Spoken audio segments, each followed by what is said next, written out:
Huh? Weren't you supposed to be in the hospital? No, I just threw my back out. What? I immediately called my husband. Where are you right now? He replied, In my mom's hospital room. I'm in the middle of getting an explanation, so please, don't call me. And he hung up right away. At that moment, I knew he was lying. Shall we leave this house then? My mother-in-law asked, and I strongly nodded in agreement. My name is Kim, a 29-year-old full-time housewife. My husband Nathan and I have been married for a year. As newlyweds, we have been enjoying every day, living happily. The weather is really nice today. You're right. Shall we go for a drive? Great idea! Let's go. We are quite spontaneous, often going out on the spur of the moment. On this particular day, we drove far to a tourist spot and even ended up booking a hotel on the spot and staying overnight. Nathan and I met through work. I was a magazine editor and he was a salaryman working for a large company. I met him when I was covering his company. I don't want to sound conceited or anything, but apparently he fell in love at first sight when we first met. After working together for several weeks, he asked for my phone number when we said our final goodbyes. From there, we started going out on dates, gradually closing the distance between us. Then he confessed his feelings, and our relationship began. After about a year of dating, he proposed and we decided to get married. I was attracted to his very gentle, manly, and devoted personality. He always treated me with great care. I think he was nicer than anyone I've ever dated. So I was happy when we decided to get married. I was convinced that we would definitely have a happy married life. After that, we met each other's parents. My parents also seemed to quickly take a liking to him, and his parents were very fond of me. We're delighted to have such a lovely woman as you for a daughter-in-law. Are you sure you're okay with Nathan? Hey, what's that supposed to mean, Dad? He seemed to get along well with his parents and enjoyed their conversation. His parents' house was in the countryside, and he had moved to the city for university. So his parents seemed very happy when he came home. Our family's meeting went smoothly, and we got married. At the wedding, we were very happy to receive blessings from many people. Then began our married life. Even after a year, I still felt happy and thought marrying him was the right choice. He has said he wanted me to become a housewife after we got married, so I retired upon our marriage and became a full-time housewife. He works for a large company, so we can live comfortably even if I'm a housewife. Having worked very hard before, I personally found the time spent as a housewife to be like the rest. I always liked housework and had thought I would want to make elaborate dishes if I had the time. Now I feel very happy cooking delicious food and serving it to Nathan. This hamburger is super tasty. The cheese inside is the best. The demi-glace sauce is so delicious. How do you make it? He happily says these things while stuffing his mouth. I feel very happy just seeing him eat and enjoy the food. I thought I would continue to do what I can in housework and support my husband by cooking delicious food. But recently, he has become quite busy at work.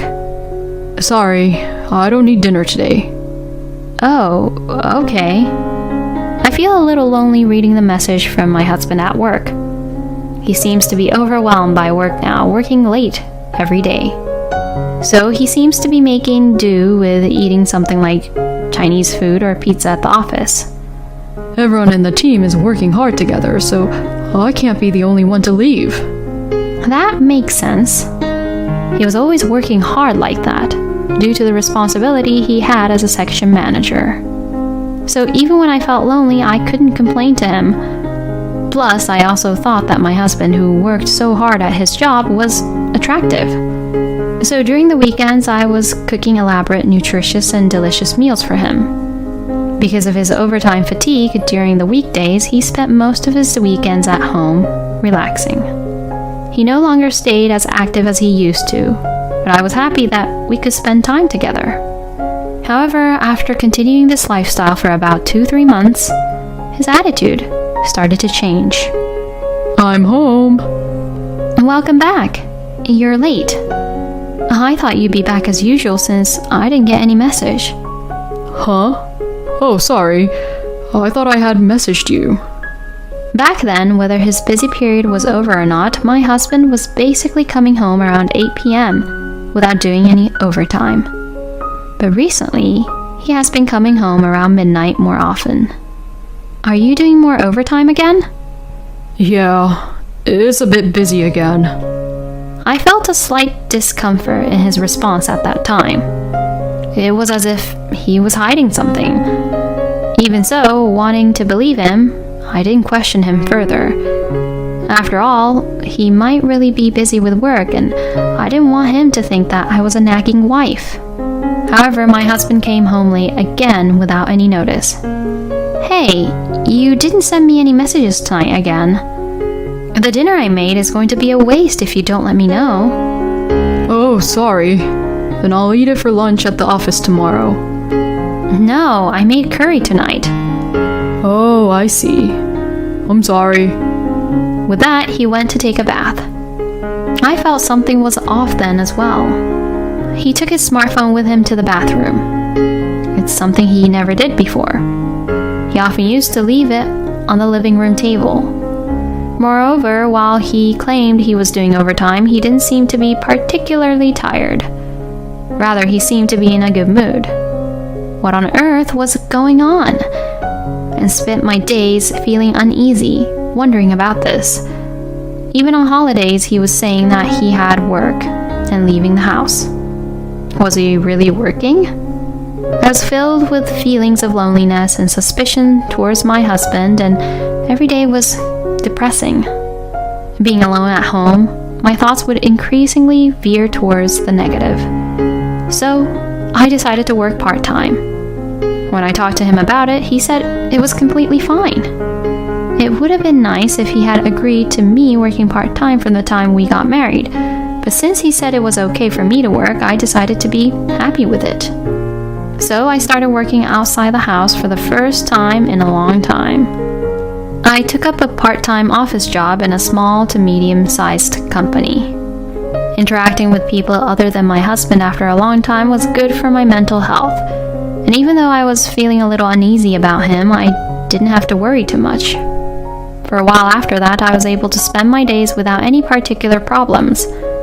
My husband was still often late returning home and seemed busy with work on weekends. But thanks to my part-time job, I wasn't so dependent on him anymore.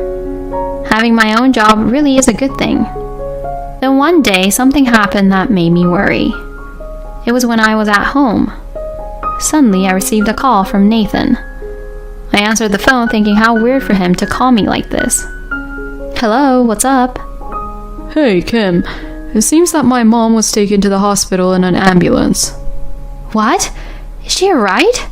Well, she's conscious, so she seems okay for now. I'm worried, so I'm going to go see her and stay in the hospital tonight. Alright, I'll be there right away too. No, it's okay. Huh? Why? You have your part-time job tomorrow, right? But this is a serious situation for your mother, so I'll call in for a day off.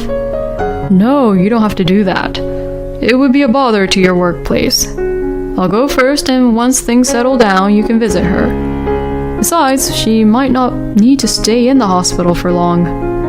Okay. Although I wasn't convinced, I decided to listen to him for the time being. But the next day, something unexpected happened. After I finished my part-time job and returned home, the intercom rang. To my surprise, it was my mother-in-law standing there. I opened the door surprised. Weren't you supposed to be in the hospital? Hospital? Yes, because Nathan told me that you were taken to the hospital in an ambulance and need to be hospitalized. No, I just threw my back out. What? Your back? Yes, embarrassingly, it happened all of a sudden. But that was about a month ago. Oh, is that so? But Nathan said, huh? What do you mean? She looked confused. I was on a trip with a friend yesterday and I thought I'd come to give you a souvenir. I was planning to go back home tonight. It seemed that she had just happened to visit our house.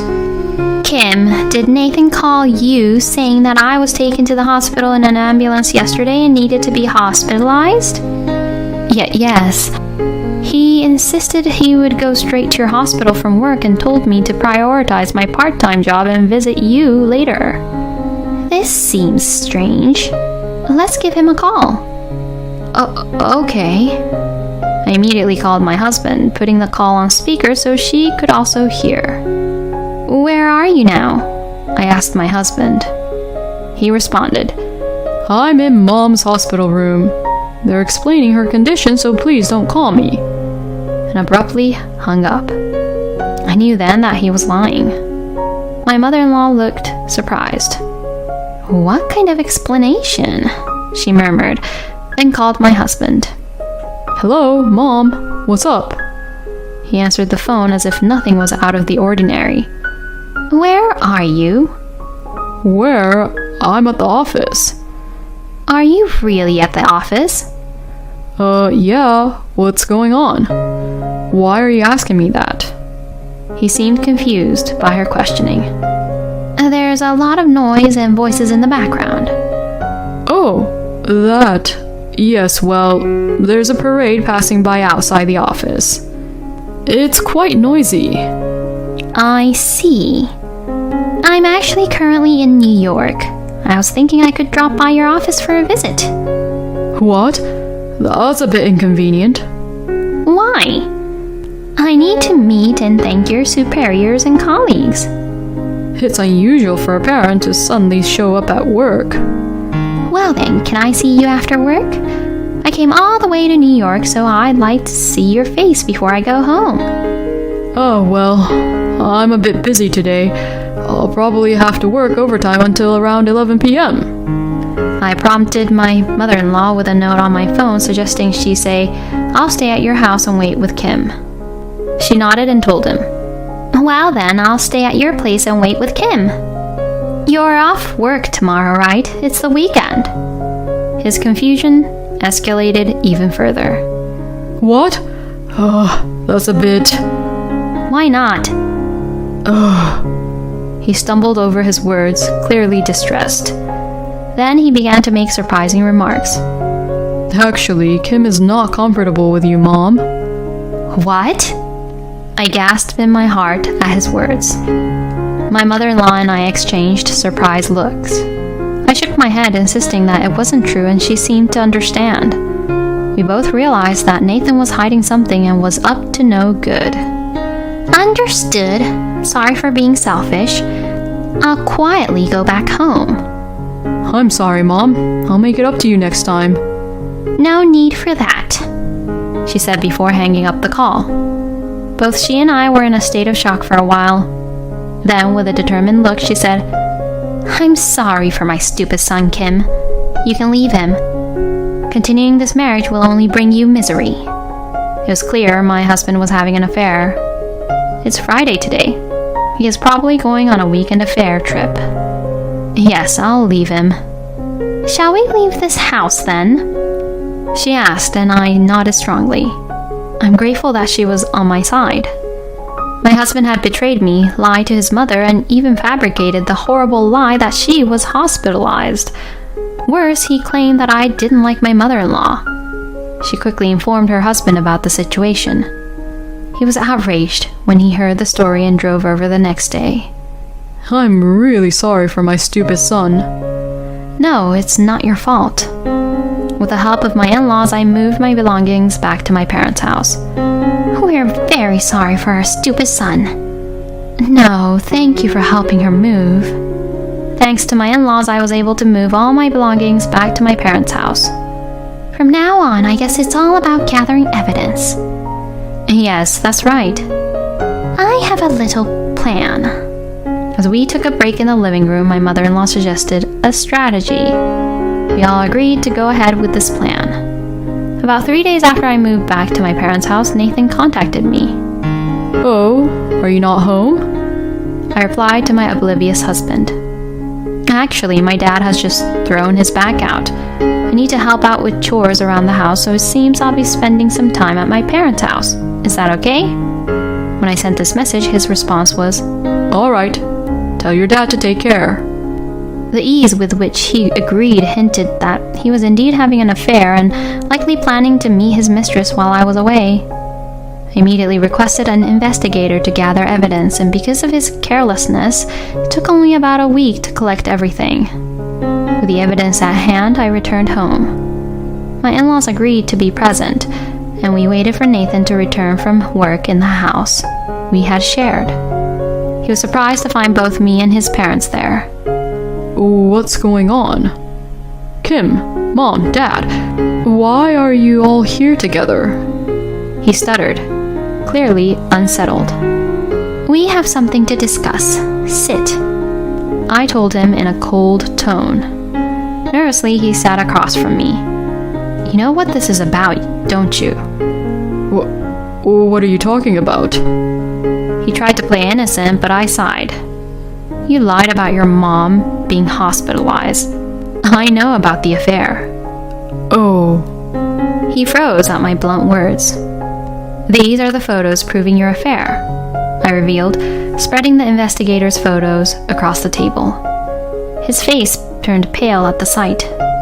You're despicable, lying about your parents' misfortune, deceiving and betraying me, and to make up such a nasty lie that I dislike your mother? But how did you...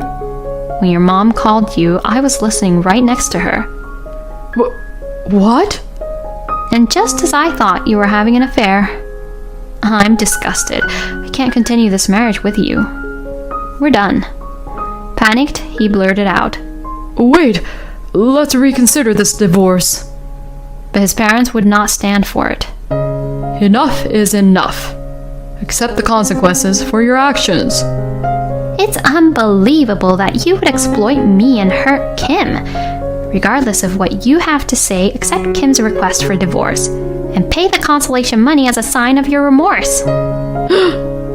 As his parents roared, my husband cowered, completely intimidated.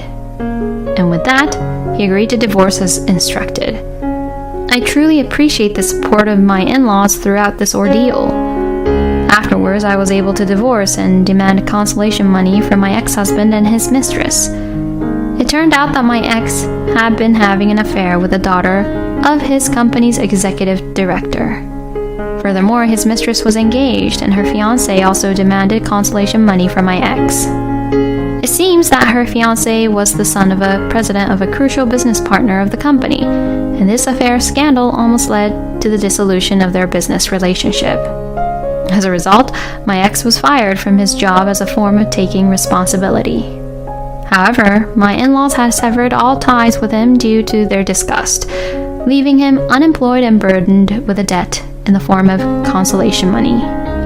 He's now working as a part-timer, with most of his income going towards debt repayment, leading a life of poverty.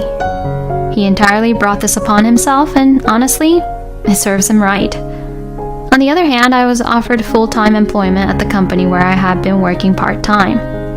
The people I work with are all wonderful, and I'm delighted to have become a full-time employee in such an enjoyable workplace. And just like old times, I plan to devote myself to my work, contribute to the company, and move forward in my new life.